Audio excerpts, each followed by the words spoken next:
ഒടുവിൽ ഇസ്രായേൽ പ്രധാനമന്ത്രി തുറന്ന് സമ്മതിച്ചിരിക്കുന്നു. ആ പേജർ ആക്രമണത്തിന് അനുമതി നൽകിയത് താൻ തന്നെയാണ്. നമുക്കറിയാം, ഒരുപക്ഷെ ലോകം കണ്ടിട്ടുള്ള ഏറ്റവും വലിയ സപ്ലൈ ചെയിൻ ആക്രമണം എന്ന് വിശേഷിപ്പിക്കാവുന്ന തരത്തിൽ കഴിഞ്ഞ സെപ്റ്റംബർ 17-ന് ലെബനന്റെ പല ഭാഗങ്ങളിലായി നടന്ന പേജർ ആക്രമണത്തിന് പിന്നിൽ മൊസാദ് ആയിരുന്നു. അതുപോലെ തന്നെ ഇസ്രായേൽ പ്രധാനമന്ത്രി ബെഞ്ചമിൻ നെതന്യാഹുവിന്റെ പിന്തുണയുണ്ടായിരുന്നു എന്ന് പരക്കെ ആക്ഷേപം ഇറാഖും അതുപോലെ തന്നെ ലെബനനും ഹിസ്ബുല്ലയും ഒക്കെ അന്നേ ഉന്നയിച്ചിരുന്നതാണ്. അതിനെ ശരിവെക്കുന്ന തരത്തിൽ ഇപ്പോൾ അത് തുറന്നു സമ്മതിച്ചിരിക്കുകയാണ് ഇസ്രായേലി പ്രധാനമന്ത്രി ബെഞ്ചമിൻ നെതന്യാഹു. നമുക്കറിയാം, 3000-ലധികം പേജറുകളാണ് ഒരേ സമയം പൊട്ടിത്തെറിച്ചത്. ഏതാണ്ട് 40-ലധികം ആളുകൾ മരിച്ചു. അതുപോലെ തന്നെ 3000-ലധികം പേരുകൾക്ക് കാര്യമായി അംഗഭംഗം വന്നു. ചിലരുടെ കാഴ്ച നഷ്ടപ്പെട്ടു, ചിലരുടെ കൈവിരലുകൾ നഷ്ടപ്പെട്ടു. ഒരുപക്ഷെ ലോക ചരിത്രത്തിൽ ആദ്യമായിട്ടാണ് ഇങ്ങനെ ഒരു സപ്ലൈ ചെയിനിൽ കടന്നു കയറി. സപ്ലൈ ചെയിൻ എന്ന് ഞാൻ പറയാൻ കാരണം, ലോകത്തിന്റെ വിവിധ ഭാഗങ്ങളിലായി ഈ പേജറുകൾ അസംബിൾ ചെയ്യുന്ന സമയത്ത് തന്നെ പേജറുകൾക്ക് ഓർഡർ കൊടുത്ത് പേജറിന്റെ നിർമ്മാണം ഒരു തായ്പേ കമ്പനി, അത് യൂറോപ്പിലാണ് നിർമ്മാണം നടത്തിയത്. ആ സമയത്ത് തന്നെ ഒരുപക്ഷെ ഇതിന്റെ ഏതെങ്കിലും ഒരു കമ്പോണന്റിൽ, അതിന്റെ ഒരു ഉൽപാദന ഘടകത്തിൽ ഒരുപക്ഷെ മിലിറ്ററി ഉപയോഗിക്കുന്ന തരത്തിലുള്ള സ്ഫോടക വസ്തുക്കൾ നിറച്ചുകൊണ്ട് 3 ഗ്രാം സ്ഫോടക വസ്തു അതിന് നിറച്ചാണ് സ്ഫോടനം നടത്തിയതെന്നൊക്കെ പറയുന്നുണ്ട്. എന്തായാലും അതിന്റെ വ്യക്തമായ വിവരങ്ങളെ കുറിച്ച് അങ്ങനെ പറയാൻ നമുക്ക് സാധ്യമല്ലെങ്കിൽ പോലും ഏതായാലും സൈനികപരമായിട്ടുള്ള അല്ലെങ്കിൽ മൊസാദുകൾ പോലെയുള്ള ഇന്റലിജൻസ് സംവിധാനത്തിന്റെ ഇടപെടലുകൾ അതിനകത്ത് ഉണ്ടായിരുന്നു എന്ന് പറയാതെ വയ്യ. അങ്ങനെ ഒളിപ്പിച്ച് കടത്തിയ സ്ഫോടക വസ്തു ഉപയോഗിച്ചിട്ടായാലും എങ്ങനെയായാലും അവരുടെ സപ്ലൈ ചെയിനിൽ കടന്നു കയറി ഒരു ആക്രമണം നടത്തുക എന്ന് പറയുന്നത്, അത് ഹിസ്ബുല്ലയുടെ തന്നെ പേജർ ആക്രമണത്തിന് വിധേയനായ ഒരു വ്യക്തി ന്യൂയോർക്ക് ടൈംസിന് കൊടുക്കുന്ന ഒരു ഇന്റർവ്യൂവിൽ പറയുന്നുണ്ട്, എല്ലാ പേജറുകളും പൊട്ടിത്തെറിക്കുന്നതിന് മുമ്പ് തന്നെ കുറച്ചു നേരം ഒരു ബീപ്പ് ബീപ്പ് ശബ്ദം കേട്ടിരുന്നു എന്നാണ്. അപ്പം ശബ്ദ സന്ദേശവുമായി ബന്ധപ്പെടുത്തി പ്രത്യേക തരത്തിലുള്ള അനലോഗുകളോ ഭാഷയോ ഒക്കെ നിർമ്മിച്ചുകൊണ്ടാണ് അത്തരത്തിലുള്ള ഒരു സ്ഫോടന പരമ്പരയിലേക്ക് യഥാർത്ഥത്തിൽ മൊസാദ് പോയത് എന്ന് നമുക്ക് പറയേണ്ടി വരും. 3000-ഓളം പേജറുകൾ ഒരുമിച്ച് പൊട്ടിക്കുക, അത് തന്നെ നമുക്കറിയാം. അന്ന് ആ ആക്രമണം നടന്ന സമയത്ത് ലെബനിലെ ബെയ്റൂട്ട് മുതൽ ഏതാണ്ട് ബെക്കാവലി വരെ ഒരേ സമയം അങ്ങോട്ടും ഇങ്ങോട്ടും ആംബുലൻസുകൾ പോകുന്ന ഒച്ച നമുക്ക് കേൾക്കാമായിരുന്നു. ഇസ്രയേലി ചാര സംഘടനയായിട്ടുള്ള മൊസാദാണ് ഇതിന് പിന്നിലെന്ന് അന്നേ ആക്ഷേപം പറഞ്ഞതാണ്. പക്ഷേ ഹിസ്ബുള്ളയെ ഞെട്ടിച്ച ഒരു കാര്യം, തങ്ങളുടെ പ്രതിരോധ സംവിധാനത്തിൽ നുഴഞ്ഞു കയറി മൊസാദ് ഇത് ചെയ്തു എന്നുള്ളതാണ്. അതിൽ സത്യം പറഞ്ഞാൽ അന്നേ ഹിസ്ബുള്ള ഞെട്ടിപ്പോയ ഒരു സംഭവമാണത്. കാരണം തങ്ങളുടെ പ്രതിരോധ നിരയിലും തങ്ങളുടെ പ്രതിരോധ സംവിധാനങ്ങളിലും മൊസാദ് കടന്നു കയറുക എന്ന് പറയുന്നത് അവരെ സംബന്ധിച്ചിടത്തോളം ആലോചിക്കുവാൻ പോലും കഴിയുന്ന ഒരു കാര്യമായിരുന്നില്ല. 1996-ൽ ഹമാസിന്റെ ബോംബ് നിർമ്മാണ വിഭാഗത്തിന്റെ തലവനായിരുന്ന യാഹിയ അയ്യാഷിനെ യഥാർത്ഥത്തിൽ മൊസാദിന്റെ ഇന്റലിജൻസ് ഏജൻസികൾ വകവരുത്തിയതോടുകൂടിയാണ് ഹമാസ് മറ്റു തരത്തിലുള്ള, അതായത് ഇസ്രായേലിനെതിരെ തിരിയുന്നതിനും അതുപോലെ തന്നെ വലിയ ആക്രമണ പദ്ധതികൾക്കും പദ്ധതിയിടുന്നത്. അന്ന് തന്നെ അവർ മൊബൈൽ സംവിധാനത്തിലുള്ള തങ്ങളുടെ പിഴവുകൾ തിരിച്ചറിയുകയും ഒരു കാരണവശാലും മൊബൈൽ പോലെയുള്ള സംവിധാനങ്ങൾ ഉപയോഗിക്കരുതെന്ന് ഹിസ്ബുള്ള തന്റെ പ്രവർത്തകർക്ക് നിർദ്ദേശം നൽകുകയും ചെയ്തു. അതിന്റെ പ്രധാനപ്പെട്ട പ്രശ്നം ലൊക്കേഷൻ ട്രാക്ക് ചെയ്യാൻ ഇതുവഴി എളുപ്പം സാധിക്കും എന്നുള്ളതായിരുന്നു. അതുകൊണ്ട് തന്നെ ലെബനനിലെ ഹമാസ് ഭീകരവാദികൾക്ക് അവർ ഒരു കാരണവശാലും തങ്ങളുടെ അനുയായികൾ ഇത്തരത്തിലുള്ള മൊബൈൽ ഫോണുകളിൽ ശബ്ദ സന്ദേശങ്ങളോ അല്ലെങ്കിൽ കോളുകളോ ചെയ്യരുതെന്നും, അതൊക്കെ മൊസാദ് വിഭാഗത്തിന് തങ്ങളുടെ സ്ഥാനം കൃത്യമായി കണ്ടെത്തുന്നതിന്, ലൊക്കേറ്റ് ചെയ്യുന്നതിന് ആ ട്രാക്കർ വഴി, അത് നിരീക്ഷിക്കുക വഴി സാധിക്കും. അതുകൊണ്ട് തന്നെ അത് ഒഴിവാക്കണം എന്നുള്ള നിർദ്ദേശത്തെ തുടർന്നാണ് അത്തരം സംവിധാനങ്ങൾ സാധ്യമല്ലാത്ത പേജറുകൾ അവർ തിരഞ്ഞെടുക്കുന്നത്. ഏതാണ്ട് 5000-ഓളം പേജറുകളാണ് ഹിസ്ബുള്ള തന്റെ അനുയായികൾക്ക് വേണ്ടി വാങ്ങിയത്, ഹമാസ് തന്റെ അനുയായികൾക്ക് വേണ്ടി വാങ്ങിയത് എന്നാണ് പറയുന്നത്. എന്തായാലും ആ പേജറുകൾ നിർമ്മാണ വിഭാഗത്തിൽ തന്നെ, നിർമ്മാണ സമയത്ത് തന്നെ അതിനകത്ത് സപ്ലൈ ചെയിനിൽ കടന്നു കയറുകയും അതിനകത്ത് തങ്ങൾ ഇഷ്ടപ്പെടുന്ന തരത്തിൽ സ്ഫോടനം നടത്താനുള്ള സംവിധാനങ്ങൾ ഒരുക്കുകയും ചെയ്തത് മൊസാദാണ് എന്നുള്ള കാര്യത്തിൽ ഇന്ന് ആർക്കും ഒരു സംശയവുമില്ല. അതുകൊണ്ട് തന്നെയാണ് പല വിഭാഗങ്ങളും ഇതിനെ ലോകം കണ്ട ഏറ്റവും വലിയ സപ്ലൈ ചെയിൻ ആക്രമണമായിട്ട് അംഗീകരിക്കുന്നത്.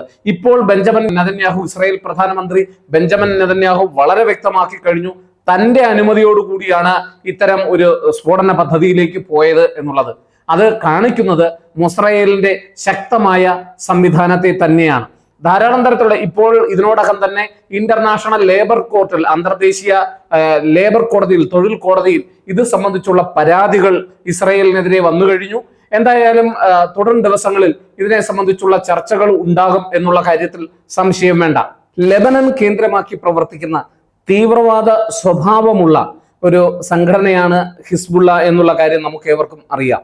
യൂറോപ്പും അതുപോലെ തന്നെ അമേരിക്കയും, യൂറോപ്യൻ യൂണിയനും അമേരിക്കയും ഉൾപ്പെടെ UAE അടക്കം ഏതാണ്ട് 60ഓളം രാജ്യങ്ങൾ ഭീകര സംഘടനയായി പ്രഖ്യാപിച്ചിട്ടുള്ള സംഘടനയാണ് ഈ ഹിസ്ബുള്ള. അതുകൊണ്ട് തന്നെ ലെബനൻ പാർലമെന്റിൽ നിർണായക സ്വാധീനമാണ് ഹിസ്ബുള്ളയ്ക്കുള്ളത്. ഈ ഹിസ്ബുള്ള ഏതു തരത്തിലുള്ള ആക്രമണവും നടത്താൻ സന്നദ്ധമാണ് എന്നുള്ളതിന്റെ അടിസ്ഥാനത്തിലാണ് മൊസാദ് ഇത്തരത്തിലുള്ള ആലോചനകളിലേക്ക് പോയത്. വളരെ വർഷങ്ങൾക്ക് മുമ്പ് തന്നെ ഇത് മൊസാദിന്റെ അല്ലെങ്കിൽ ഇസ്രായേലിന്റെ ചാരസംഘടനയായിട്ടുള്ള മൊസാദിന്റെ കഴിവിനെയാണ് സൂചിപ്പിക്കുന്നത്. വളരെ കാലേ കൂട്ടി ആക്രമണങ്ങൾ തയ്യാറാക്കി അല്ലെങ്കിൽ പദ്ധതികൾ തയ്യാറാക്കി ഇവരുടെ എല്ലാ വരവും പോക്കും, അതായത് ഈ ഹിസ്ബുള്ളയുടെ എല്ലാ തരത്തിലുള്ള നീക്കങ്ങളെയും തിരിച്ചറിഞ്ഞ് അതിനെ വകവരുത്തുവാൻ സാധാരണ സംവിധാനങ്ങളിലൂടെ കഴിയില്ല എങ്കിൽ, കാരണം ഈ ഇത്തരത്തിലുള്ള തീവ്രവാദ സ്വഭാവമുള്ള സംഘടനകൾ ഏതെങ്കിലും ഒരു പ്രത്യേക പ്രദേശത്ത് തമ്പടിച്ചല്ലല്ലോ പ്രവർത്തിക്കുന്നത്. അവർ ലോകത്തിന്റെ വിവിധ ഭാഗങ്ങളിലേക്ക് ചിന്നിച്ചിതറി സ്ലീപ്പർ സെല്ലുകളായി വർക്ക് ചെയ്യുക എന്നുള്ളതാണ്. ആ സ്ലീപ്പർ സെല്ലുകളിലേക്ക് കടന്നു കയറുക എന്നുള്ളതായിരുന്നു മൊസാദിന്റെ ഏറ്റവും വലിയ പരിശ്രമം എന്ന് പറയുന്നത്. അതിന് മൊസാദ് ചെയ്ത ഒരു സംവിധാനമാണ് ഇവർ ഉപയോഗിക്കുന്നത്. അതായത് അന്ന് ധാരാളമായി മൊബൈൽ ഫോണുകളൊക്കെ ഉപയോഗിക്കുമായിരുന്നവർ. അപ്പൊ അതിനകത്തോടെയാണെങ്കിൽ അവരുടെ ഈ ലൊക്കേഷനുകളൊക്കെ പെട്ടെന്ന് ഐഡന്റിഫൈ ചെയ്യാനായിട്ട് കഴിയും.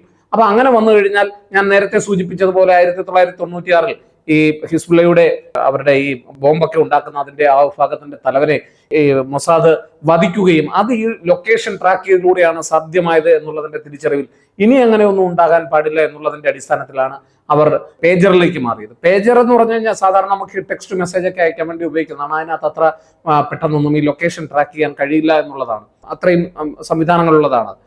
വളരെ ലിമിറ്റഡ് ആയിട്ടുള്ള ചെറിയ ആവശ്യങ്ങൾക്ക് വേണ്ടി മാത്രം ഉപയോഗിക്കാം, കമ്മ്യൂണിക്കേഷന് വേണ്ടി മാത്രം ഉപയോഗിക്കാം എന്നുള്ളതാണ് അതിന്റെ പ്രത്യേകത. എന്നാൽ ആ പേജറുകൾ അതിൽ തന്നെ ഇത് മനസ്സിലാക്കി അവരിങ്ങനെ ഹിസ്ബുള്ള വിഭാഗം ഇനി മുതൽ ഇതാണ് ഉപയോഗിക്കുന്നത് എന്ന് മനസ്സിലാക്കിയിട്ട് അവരതിന് ഓർഡർ കൊടുത്തപ്പോൾ ഈ യൂറോപ്പിൽ ഏതൊരു കമ്പനിക്കാണ് അതിന്റെ ഓർഡർ കൊടുക്കുന്നത്. അത് തായ്പേയിൽ നിന്നൊക്കെ പലതരത്തിലുള്ള കമ്പോണൻസ് അതിന്റെ ഘടകങ്ങൾ പല ഭാഗത്തു നിന്ന് വാങ്ങി അസംബിൾ ചെയ്താണ് പേജർ ഉണ്ടാക്കുന്നത്. അപ്പോൾ എവിടെയെന്നോ വാങ്ങിയ കൂട്ടത്തിൽ മൊസാദിന്റെ ഇന്റലിജൻസ് സംവിധാനം അതിനകത്ത് കയറുകയും അതിനകത്ത് ഈ സൈനിക സംവിധാനത്തിനൊക്കെ ഉപയോഗിക്കുന്ന തരത്തിലുള്ള 3 ഗ്രാമോളം സ്ഫോടക വസ്തു ഓരോന്നിലും ഒളിപ്പിച്ച് വെച്ച് ടെക്സ്റ്റ് മെസ്സേജുകളുമായി ലിങ്ക് ചെയ്ത് പാസ്വേഡ് ആക്കിക്കൊണ്ട് സ്ഫോടനം നടത്തി എന്നൊക്കെയാണ് റിപ്പോർട്ടുകൾ പുറത്തു വരുന്നത്. എന്തായാലും ഇപ്പോൾ ബെഞ്ചമിൻ നെതന്യാഹു അത് തുറന്ന് സമ്മതിച്ചിരിക്കുന്നതോടുകൂടി അദ്ദേഹം ഏത് തരത്തിലുള്ള ആക്രമണം നടത്താനും ഇസ്രായേലിന് കഴിവുണ്ട്, ഇസ്രായേലിന്റെ ഇന്റലിജൻസ് സംവിധാനത്തിന് കഴിവുണ്ട്. അത് തീർച്ചയായും തുറന്നു പറഞ്ഞിരിക്കുകയാണ് അദ്ദേഹം. ഈ മാറി വരുന്ന ലോകക്രമത്തിൽ ഇസ്രായേലിന് മുകളിലുള്ള ഈ യുദ്ധം അവസാനിപ്പിക്കാനുള്ള സമ്മർദ്ദം, അമേരിക്കയുടെ സമ്മർദ്ദത്തെ അതിജീവിച്ചുകൊണ്ട് എത്രത്തോളം തങ്ങൾക്ക് അനുകൂലമായി യുദ്ധം അവസാനിപ്പിക്കാനാകും എന്നുള്ളതാണ് ഇസ്രായേലിന് മുന്നിലുള്ള വെല്ലുവിളി. എന്തായാലും അധികകാലം ഇങ്ങനെ യുദ്ധത്തോടു കൂടി മുന്നോട്ട് പോകാൻ ട്രംപ് അനുവദിക്കില്ല എന്നുള്ള വാർത്തകളാണ് പുറത്തൊക്കെ വരുന്നത്. ഇസ്രയേലും അതുപോലെ തന്നെ ഇറാനും മൊസാദും ഈ പറയുന്ന ഹിസ്ബുള്ളയും എല്ലാം തന്നെ നീക്കുപോക്കുകൾ നടത്തി ഒരു സമാധാനത്തിലേക്ക് വന്നെങ്കിൽ മാത്രമേ ഈ യുദ്ധത്തിൽ ഒരു അവസാനം ഉണ്ടാകൂ എന്നാണ് കരുതുന്നത്. സ്വന്തം സുരക്ഷാ സംവിധാനത്തിലേക്ക് കടന്നു കയറി മൊസാദ് നടത്തിയ ഈ ആക്രമണം ഹിസ്ബുള്ളയെയും ഹമാസിനെയും അതുപോലെ തന്നെ ഇറാനെയും ഒക്കെ ഞെട്ടിച്ചിരിക്കുന്ന ഒരു സംഭവമാണ് എന്നുള്ള കാര്യത്തിൽ സംശയമില്ല. എന്തായാലും ഈ പേജർ ആക്രമണം ലോക ചരിത്രത്തിൽ തന്നെ സപ്ലൈ ചെയിൻ ആക്രമണത്തിലെ നിർണായകവും ഏറ്റവും വലുതുമായ ഒന്നായിട്ട് തന്നെയാണ് കരുതപ്പെടുന്നത്. ഇനിയിപ്പോൾ ലോകം മാറി വരുന്ന ഈ സാഹചര്യത്തിൽ ട്രംപ് ഇപ്പോൾ അതിശക്തമായ നടപടികളുമായി മുന്നോട്ട് വരികയാണ്. എങ്ങനെയും ഈ യുദ്ധങ്ങളൊക്കെ അവസാനിപ്പിക്കുവാൻ ട്രംപ് ഇതിനോടൊപ്പം തന്നെ പലതരത്തിലുള്ള പദ്ധതികൾ ഒരുക്കിയതായിട്ടുള്ള വാർത്തകൾ പുറത്തേക്ക് വരുന്നുണ്ട്.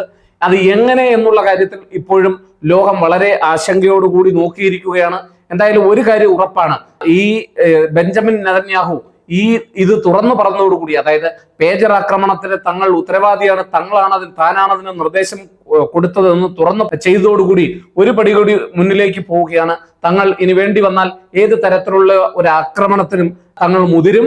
എത്രയും പെട്ടെന്ന് ഈ ഹമാസിന്റെയും അതുപോലെ തന്നെ ഇറാന്റെയും ഒക്കെ ലെബനന്റെയും ഒക്കെ ആക്രമണത്തിന് തങ്ങൾ തിരിച്ചടിക്കുക. ഇപ്പോൾ സിറിയയിൽ അവര് ആക്രമണം നടത്തി, ഹിസ്ബുള്ളയുടെ ഒരു വലിയ ബിൽഡിങ്ങിന് മുകളിലേക്ക് ആക്രമണം നടത്തിയതായിട്ടുള്ള വാർത്തകൾ പുറത്തു വരുന്നുണ്ട്. അവരുടെ നിയന്ത്രണത്തിലുള്ള കെട്ടിടമാണ്.